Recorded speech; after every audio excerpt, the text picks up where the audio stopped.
palpable that the anger of citizens is rising. It's been on a sort of slow simmer for years. It seems to be coming to the boil. The heat has been turned up, or the heat that's already there is somehow building in intensity. You can't point to any single place on the map really and say, here's the seat of it. The building anger and frustration and heat and pain is everywhere in the West, certainly, and it's for all sorts of reasons. You know, there are many symptoms, all coming from the same disease.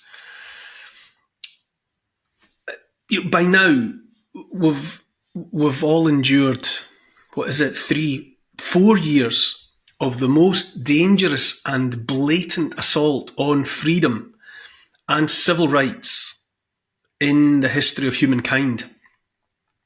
That's a fact. And I make no apologies for bringing this up over and over, for worrying at this like a terrier with a rat, because the sustained abuse of our species, inflicted on an unprecedented scale, even after all these years, it remains unaddressed, unconfessed, and without consequences for the guilty so far. The guilty have been so confident, blasé, that they don't even seek any longer to deny the coordinated global collusion of big state, big pharma, big media, wholesale collusion that ended completely or ruined forever uncounted millions of lives. And it is millions of lives across the West, around the world, directly or indirectly because of policies and practices that have been in place. What have we seen? Well, we've seen the destruction of trust in the state for millions of people for whom that trust in the state will likely never come back. And if it does, not in the same way. And fragile in that way that you can break a vase and glue it all back together again. But you would never trust it so that you would fill it with water and put flowers in it. It's not going to be the same again. Trust in the state, trust in science, trust in medicine or the medical fraternity, it's gone. We've seen by far and away the biggest, the most shameless transfer of wealth from the working class and the lower middle class to the wealthy, to the already wealthy, the biggest transfer of that wealth in all of history. I mean, it's nearly complete. This week, just past, I listened to an emeritus professor from the Australian National University. He's called Ramesh Thakur.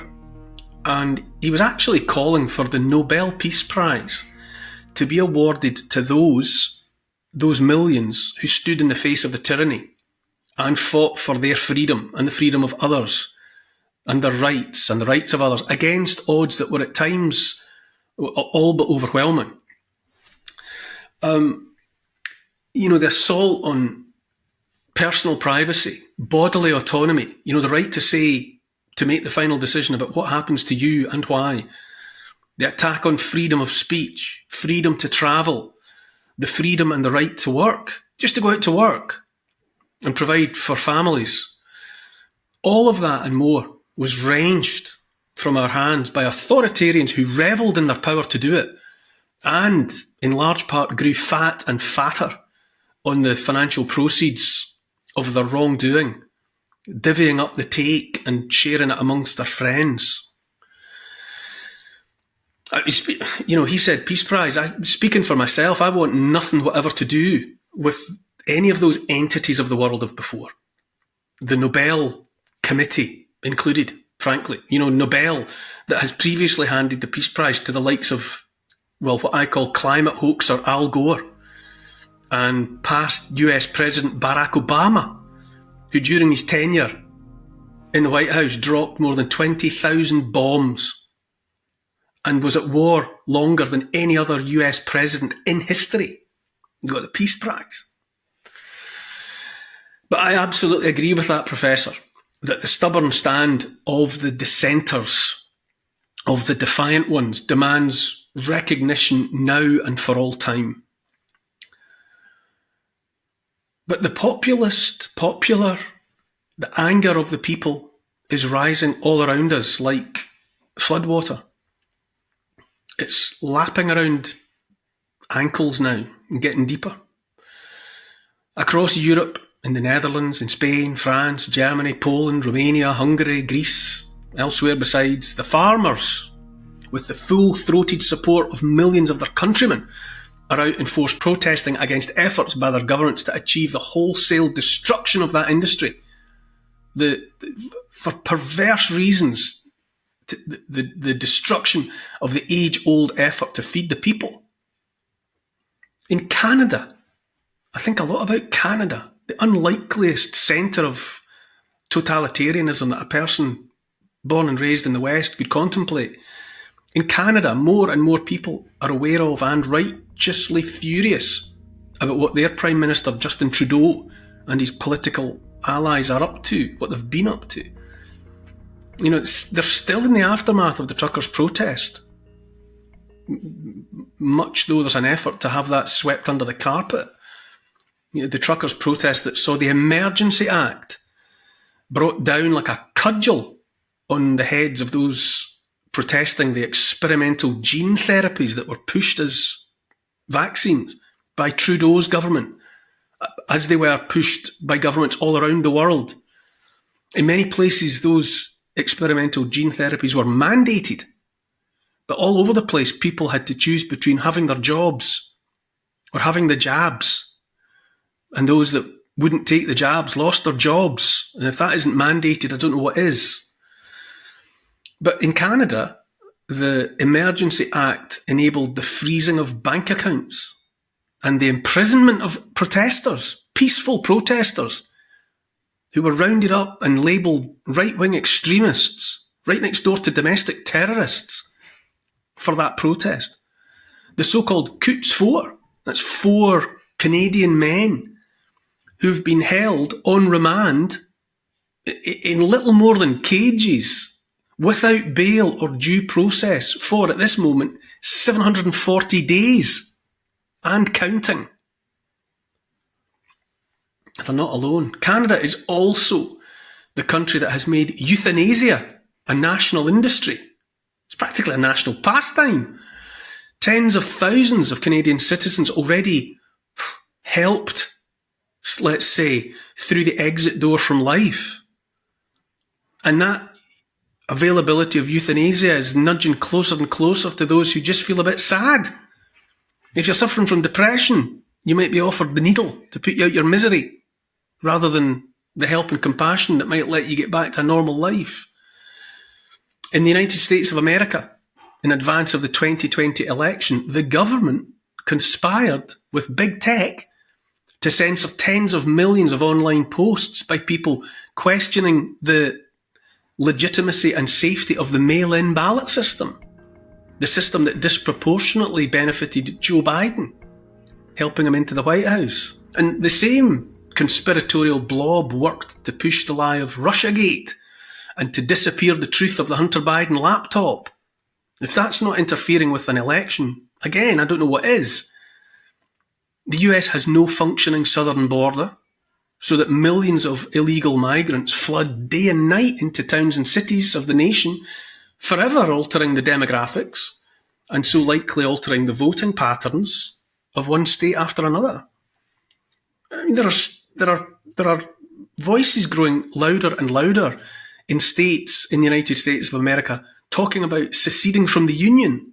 You know, talk that there hasn't been since the last American Civil War. And there's dark talk of another one coming. And, you know, it's a year of upcoming elections in America and across Europe. Populist parties are on the rise and frightening the bejesus out of the authoritarian incumbents that can see them coming and know what the consequences will be if they have the kind of success that's being predicted for those so-called populist parties, those extremist right-wing parties. That's the pendulum swinging back. And the further it swung the one way, the further it'll have to swing back. And in the US, maverick Republican Donald Trump is still the front runner by a country mile for that nation's next election. Whatever you happen to think of him, love him or loathe him or, have no particular opinion, whatever. But there's anger everywhere. There's outrage, building determination to push back against a coordinated global conspiracy seeking domination of the world by a handful of ideologues hell-bent on a return to feudalism. Everything for the few wealthy and scraps and crumbs for the billions of the rest. I mean, these people are hell-bent on taking and keeping control of the holy trinity of power, which is energy, money and food. And now, we get the sense that those inflicting the misery, or those that would say they were only obeying orders, or those that stood and stand mutely and impotently by while the dirty work keeps going on, the denial, the refusal to acknowledge the excess deaths all around the world in the aftermath of the rollout of the gene therapies. All of those people are evidently feeling the heat now. They're finding it harder and harder to avoid hearing, if not listening to, the voices building to fury. In Westminster, in London, capital of the UK, last week, or just a little bit further back, home of the Uniparty, the unholy alliance of Conservative, Labour and Liberal, His Majesty's so-called opposition, the so-called Labour Party, leant on the Speaker of the House, some might call it bullying, to enable Labour MPs to wriggle free of calling for a straightforward ceasefire in Gaza of the genocide. And in the world beyond Westminster, people are angry and getting angrier. And apparently, those who largely cheered on the decisions that ended or destroyed uncounted lives, decisions that made lives unbearable, well, they're hearing noises now they don't like. Hurty words. This week it was announced that an additional £31 million is to be spent on increased security and protection for MPs. This, after all the lives, other people's lives, ended or destroyed during and by the COVID years. Destruction of life and freedom that the vast majority of MPs linked arms to dismiss as unavoidable consequences of fighting the so-called pandemic. Life has been made intolerable for millions already, and elected officials here and abroad did nothing, cared nothing about all that suffering. And they're still stoking the fear, still stoking and supporting the war in Ukraine that has already claimed 600,000 lives there. Most recently, we've had to listen to the stoking of the threat of world war and of the need to recruit our sons and daughters into a citizen army, perhaps to fight that war. Always in the background, too, is the assault on our lives in the name of saving the planet, the climate hoax that has inspired the global suicide note called Net Zero. In the name of saving the planet, the self-proclaimed elite empower themselves to herd us into 15-minute ghettos, to take away cars and other vehicles that actually work and replace them with electric vehicles that are no more and no less than cover for ending private car ownership once and for all. And part of the push too are the population control mechanisms in the form of central bank digital currencies and associated social credit scores, all that madness. I ask in all seriousness, what did they think would happen if they kept turning the screws on people? You smother someone, you restrict their breathing, and before the end, that person will struggle, who lash out. And who could blame them?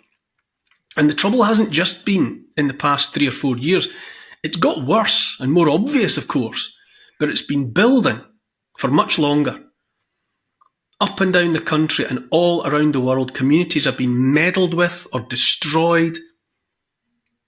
Populations treated with contempt. The locals made second-class citizens where they live, second class or less, in the face of unprecedented, unasked-for change. And everyone's pawns in that movement. The millions are on the move around the world, and they've been set moving by those same elites meddling with lives everywhere.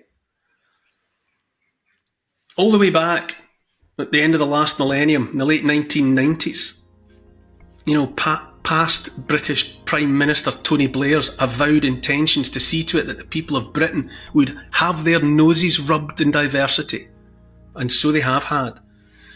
And the screws have been slowly tightening for years, only leaping into overdrive in the aftermath of Brexit and the election in the States of Donald Trump. Two unexpected and unplanned for events that apparently triggered the sustained punishment beating we've had inflicted on us ever since. And now, all around the world, for all sorts of justified and understandable reasons, manifesting in all manner of ways, the people's anger is finally rising to the surface. And why is anyone surprised? Why, in all seriousness, are those in positions of power surprised at the anger? You don't get to end lives, ruin lives, compromise and throttle lives. You don't get to replace one way of life with another without the possibility of protest from whomever was living that life.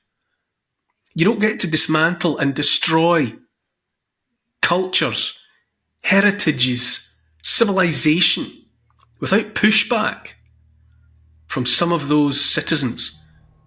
You don't get to shape the world, reshape the world in your own image, to your advantage, to the advantage of a tiny minority, to the detriment of the hundreds of millions, indeed the billions, and then play the victim when someone somewhere says enough. A person cornered, a person left with nothing, or who feels he has nothing left to lose, is finally free in a fundamental sense, free to act in any way that suits. I wouldn't be surprised if there's a storm coming, and those who bloody-mindedly sowed the seeds of the whirlwind, who reaped the benefits of so doing for so long, are finally feeling the change in the wind.